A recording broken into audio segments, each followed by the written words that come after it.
watching the station covering all of the DMV. This is DC News Now.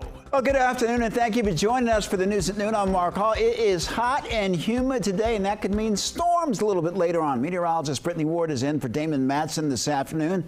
Brittany, it's a DMV first warn day. What are we looking at here? You know, we are going to be tracking those storms, Mark, as we head through the afternoon into your Friday night, and some of these storms could be on the stronger to severe side, sparking up flooding across the area. So make sure to stay weather aware as we head through your evening. But right now, we are quiet. If you are about to head out the door right now for lunch, not seeing any precipitation, but we are starting to see those clouds begin to build their way into the region. That will continue through the rest of the afternoon. And then zooming satellite and radar out to show you the wider picture. There's that front we're going to be keeping an eye out on.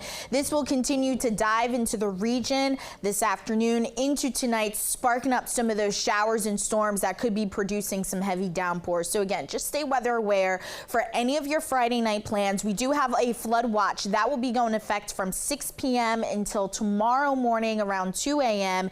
And these areas highlighted in that green color have the chance of seeing some flash flooding as these heavy downpours make their way across the DC metro area, parts of Northern Virginia as well as Southern Maryland. So again, any Friday night plans, just be mindful of the weather conditions. If you see a flooded roadway, to turn around, do not drown.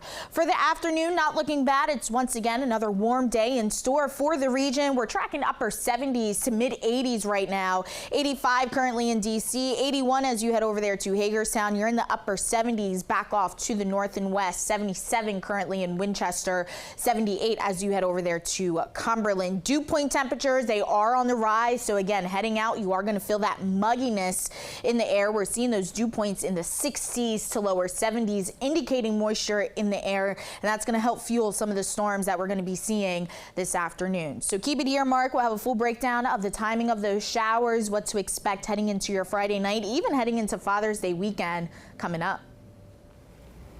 All right, Brittany, thank you. Developing now, there's a boil water order for nearly 5,000 customers in the district. DC Water says they're now collecting samples in that area. Here's a map showing the areas impacted. They're shadowed in yellow. DC Water says the boil water advisory applies to people in Chevy Chase, Friendship Heights, Tenleytown, and Glover Park. Now, there was a power issue at a pump station causing low pressure, which can allow contamination to enter the system. And they say that this is a precaution due to the unknown quality of the water. Here's some guidelines from DC Water. Throw away drinks and ice made yesterday afternoon, and then run cold water until it's clear. Bring water to a boil for 1 minute and then let it cool. DC Water says that they expect the advisory to be lifted by the end of today. We're going to pass along any updates on air and online at dcnewsnow.com. And developing now, Israel attacked Iran's capital Thursday night, targeting its nuclear sites and scientists, and it raises the potential for an all-out war in the region. Iran has launched drones targeted at Israel in retaliation. In Iran, several sites around the country were hit, including Iran's main nuclear enrichment facility. Two major Iranian military leaders were confirmed dead. Israeli Prime Minister Benjamin Netanyahu says the attack is critical to Israel's survival, but many world leaders are calling for de-escalation.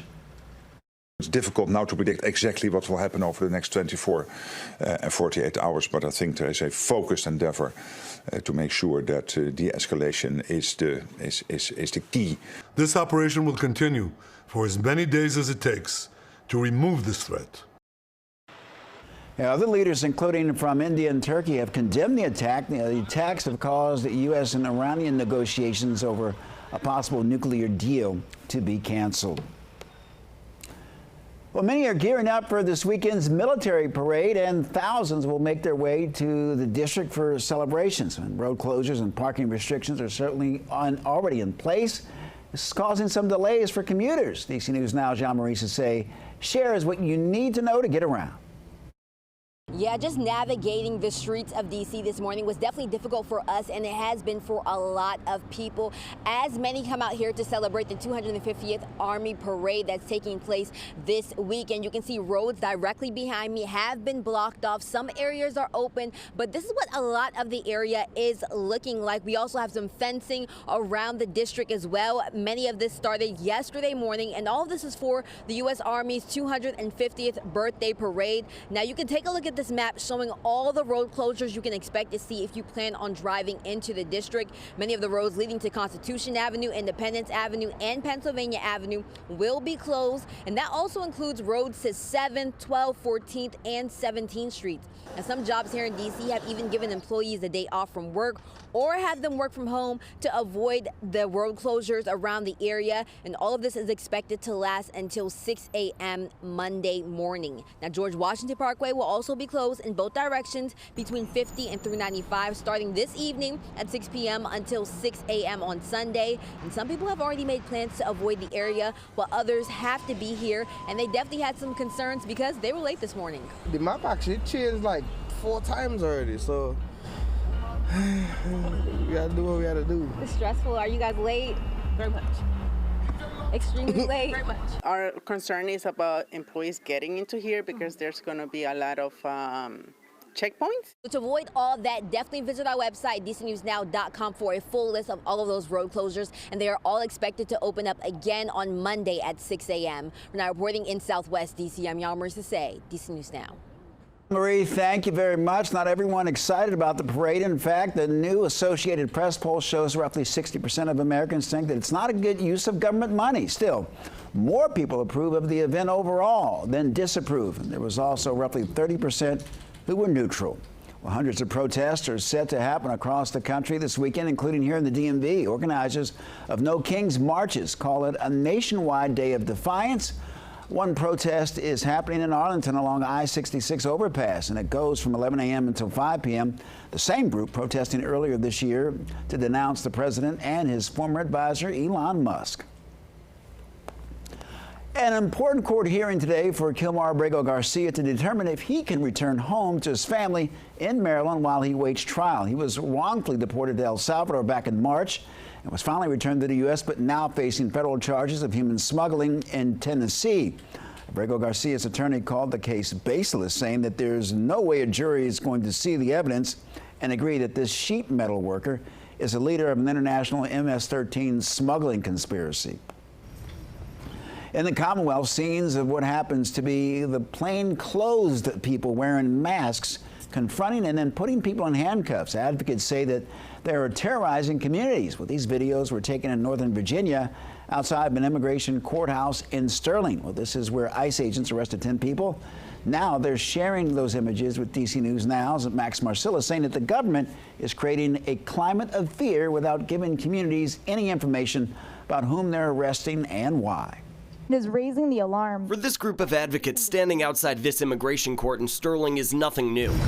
Over the past few weeks, they say they've recorded 25 people get detained by ICE officials. These 3 videos, a sample of what they've seen. And now a new look from ICE, sharing 2 new videos of people being detained inside the courthouse. ICE saying Wednesday 10 people were arrested for immigration violations. Instead of being met with dignity and due process, they are being detained. Advocates saying these incidents are damaging trust. Part of the purpose is to terrorize our communities and make them less likely to cooperate with processes like showing up for immigration court, which then puts a target on their back to be deported. All the while, it's gotten tense outside the courthouse. You, back up. As advocates continue to record and this agent pushes them back, then appears to grab the phone out of the filmer's hand. This is public property. No, it's not. Yes, it is. Lady, It is public property. I'm going to tell you right now. While these organizers are recording people as they're detained outside the courthouse and then documenting the fear it is causing to the community here, they also say they really don't know what happens to them next. They also, for that matter, don't know who these people are. We have not been able to contact them or their families. Answers are hard to come by. We reached out to ICE to ask specific questions. How many people have they detained here since mid-May? Where were they brought? What are their names? Did any of them have criminal charges? And what's ICE's policy about when it might detain someone outside of a courthouse? No response yet. Today, I am afraid to look at a police officer. Advocates also criticizing the Loudoun County Sheriff's Office for its agreement with ICE. But the Sheriff's Office says it keeps the county safe and only applies to people at the jail for unrelated criminal charges. In Sterling, Max Marcella, DC News Now. Well, staying in Virginia, more than a dozen sheriff's offices have made deals to help ICE with immigration enforcement. The Loudoun County Sheriff's Office is the only Northern Virginia agency to sign on. The agreements allow for local law enforcement to do some of the work typically reserved for ICE agents. That includes removing migrants with pending or active criminal charges, as well as serve as executive warrants on migrants in jail. Prince George's County Superintendent has stepped down. The Board of Education announced an agreement with Millard House II to part ways. Last Thursday, the teachers union voted no confidence for House. House was appointed superintendent by now Senator Angela Alsobrooks back in 2023.